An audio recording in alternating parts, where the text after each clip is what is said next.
कहानी, टिटहरी का जोड़ा और समुद्र का अभिमान। समुद्र तट के एक भाग में एक टिटहरी का जोड़ा रहता था। अंडे देने से पहले टिटहरी ने अपने पति को किसी सुरक्षित प्रदेश की खोज करने के लिए कहा। टिटहरी ने कहा, यहाँ सभी स्थान पर्याप्त सुरक्षित हैं, तू चिंता न कर। टिटहरी, समुद्र में जब ज्वार आता है तो उसकी लहरें मतवाले हाथी को भी खींच कर ले जाती हैं, इसलिए हमें इन लहरों से दूर कोई स्थान देख रखना चाहिए। टिटहरा, समुद्र इतना दुस्साहसी नहीं है कि वह मेरी संतान को हानि पहुंचाए। वह मुझसे डरता है, इसलिए तू निडर होकर यही तट पर अंडे दे दे। समुद्र ने टिटहरे की ये बातें सुन ली। उसने सोचा, यह टिटहरा बहुत अभिमानी है। आकाश की ओर टांगे करके भी यह इसलिए सोता है कि इन टांगों पर गिरते हुए आकाश को थाम लेगा। इसके अभिमान का भंग होना चाहिए। यह सोचकर उसने ज्वार आने पर टिटहरी के अंडों को लहरों में बहा दिया।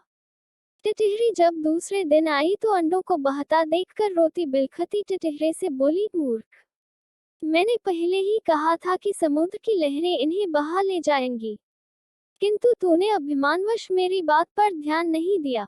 अपने प्रियजनों के कथन पर भी जो कान नहीं देता उसकी दुर्गति होती ही है।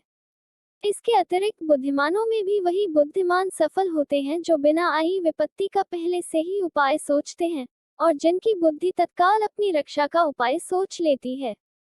जो होगा देखा जाएगा, कहने वाले शीघ्र ही नष्ट हो जाते हैं। यह बात सुनकर टिटहरे ने टिटहरी से कहा, मैं यद भविष्य जैसा मूर्ख और निष्कर्म नहीं हूँ। मेरी बुद्धि का चमत्कार देखती जा। मैं अभी अपनी चोंच से पानी बाहर निकालकर समुद्र को सुखा देता हूँ। टिटहरी, समुद्र के साथ तेरा वैर तुझे शोभा नहीं देता। इस पर क्रोध करने से क्या लाभ?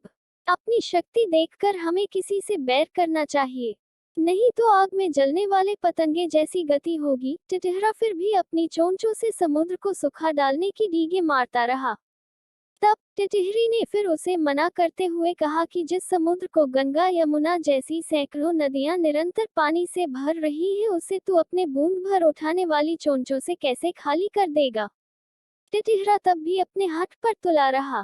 तब टिटहरी ने कहा, यदि तूने समुद्र को सुखाने का हठ ही कर लिया है तो अन्य पक्षियों की भी सलाह लेकर काम कर। कई बार छोटे दो प्राणी मिलकर अपने से बहुत बड़े जीव को भी हरा देते हैं, जैसे चिड़िया, कटफोड़े और मेढक ने मिलकर हाथी को मार दिया था।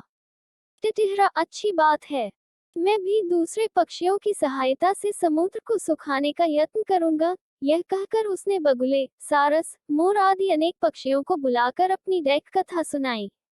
उन्होंने कहा, हम तो अशक्त हैं, किंतु हमारा मित्र गरुड़ अवश्य इस संबंध में हमारी सहायता कर सकता है। तब सब पक्षी मिलकर गरुड़ के पास जाकर रोने और चिल्लाने लगे, गरुड़ महाराज, आपके रहते हमारे पक्षी कुल पर समुद्र ने यह अत्याचार कर दिया। हम इसका बदला चाहते हैं। आज से गरुड़ ने पक्षियों का रोना सुनकर उनकी सहायता करने का निश्चय किया। उसी समय उसके पास विष्णु का दूत आया। उस दूत द्वारा भगवान विष्णु ने उसे सवारी के लिए बुलाया था। गरुड़ ने दूत से क्रोधपूर्वक कहा कि वह विष्णु भगवान को कह दे कि वह दूसरी सवारी का प्रबंध कर ले।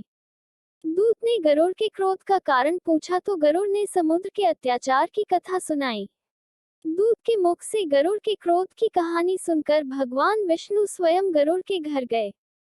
वहां पहुंचने पर गरुड़ ने प्रणाम पूर्वक विनम्र शब्दों में कहा, भगवान, आपके आश्रम का अभिमान करके समुद्र ने मेरे साथी पक्षियों के अंडों का अपहरण कर लिया है। इस तरह मुझे भी अपमानित किया है। मैं समुद्र से इस अपमान का बदला लेना चाहता हूँ। भगवान विष्णु बोले, गरुड़, तुम्हारा क्रोध युक्तियुक्त है। समुद्र को ऐसा काम नहीं करना चाहिए था। चलो, मैं अभी समुद्र से उन अंडों को वापस लेकर टिटहरी को दिलवा देता हूँ। उसके बाद हमें अमरावती जाना है। तब भगवान ने अपने धनुष पर आग्नेय बाण को चढ़ाकर समुद्र से कहा, दुष्ट, अभी उन सब अंडों को वापस दे दे, नहीं तो तुझे क्षण भर में सुखा दूंगा। भगवान विष्णु के भय से समुद्र ने उसी क्षण अंडे वापस दे दिए। प्लीज वीडियो पसंद आए तो लाइक और सब्सक्राइब करना मत भूलना।